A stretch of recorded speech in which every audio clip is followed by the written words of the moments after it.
You know, there is a certain sound to a Thai village waking up. It is not the hum of traffic or the beat of a delivery van reversing.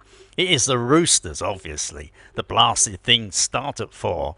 However, more than that, it is the clang of a hammer or spatula on metal, the cheerful chatter of neighbours, and the unmistakable sound of, well, of things actually being prepared or fixed. Besides, as I sit here on my porch, nursing my third coffee of the morning, I cannot help but think of home, of a damp little island far, far away, where the loudest sound you may hear is the squeak of a council worker's bicycle as he cycles past a pothole the size of a small car on his way to a meeting about a consultation regarding a feasibility study. I am talking, of course, about Britain, the country that invented the steam engine, the computer, and the concept of queuing politely for absolutely everything, including your own demise.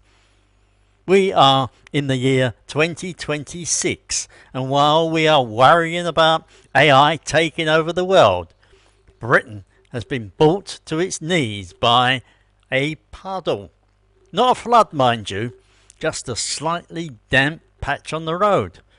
Because to fix it, they need to form a committee, consult the newts, do an environmental impact study on the moss, and then privatise the bucket they use to bail out the puddle.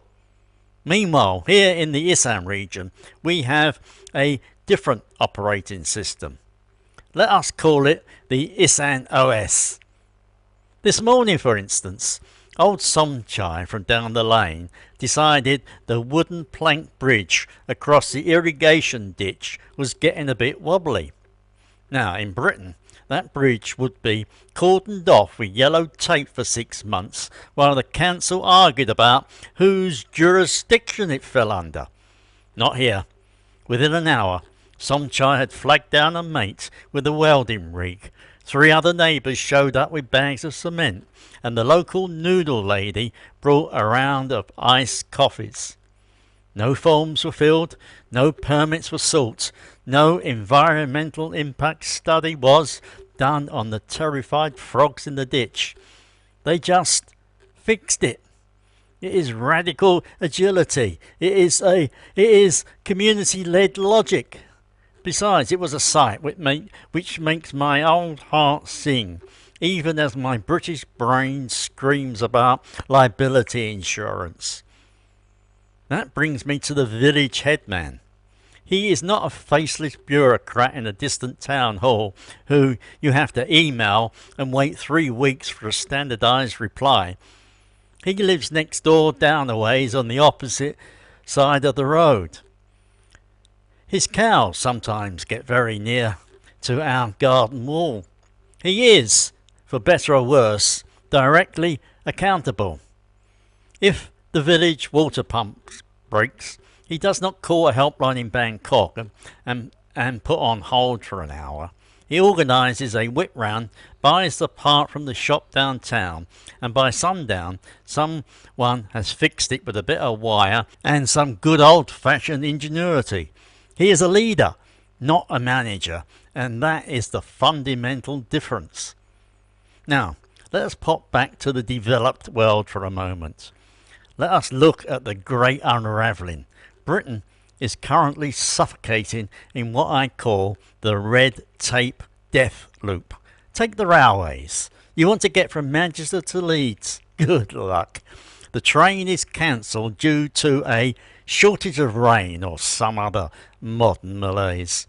The system is so fractured, so over-privatised, with the track owned by one company, the trains by another, the stations by a third, and the sandwiches by a fourth, that no one person can actually make a decision. It is a layered management tier cake, and it is utterly inedible.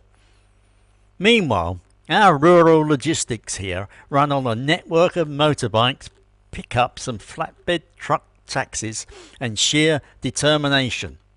Need to get a fridge to the next village? You strap it to the back of a scooter. Need to move a herd of cows? You walk them down the main road at 8 a.m. and everyone simply goes around.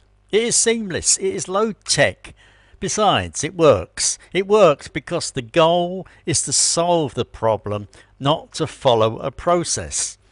On top of that, do not get me started on the tyranny of health and safety. In Britain, you cannot change a light bulb in a public building without a certified electrician, a risk assessment and a spotter. The result? The light bulb stays broken for a year. The danger of the dark corner is now greater than the minuscule risk of the electrician falling off the ladder. Here, common sense prevails. If it looks dangerous, you do not do it. If it is a bit risky, you are careful. If you fall off the ladder, well, you should not have been so clumsy. We have outsourced the personal responsibility to the state back home. What's more, in outsourcing it, we have killed the very spirit of volunteerism that built the bloody place. When was the last time you saw a British community come out to fill a pothole? They would be arrested or sued or both. Here it is just Tuesday. Oh, for the love of... There goes the mobile market. Blasting Thai pop at a volume designed to rupture eardrums. It is 8:30 in the morning. However, look, he has stopped. My neighbour is buying fresh fish and vegetables without getting in her car.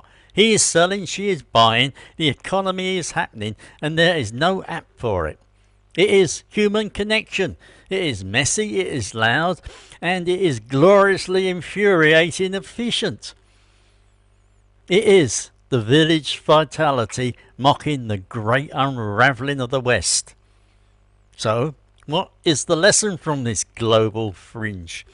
It is a bitter pill for a proud Englishman to swallow, but here it is. Our development has become a trap. We have built a system so complex, so over-regulated, so terrified of risk, and so obsessed with process that we have forgotten how to just do things. We need to de-develop.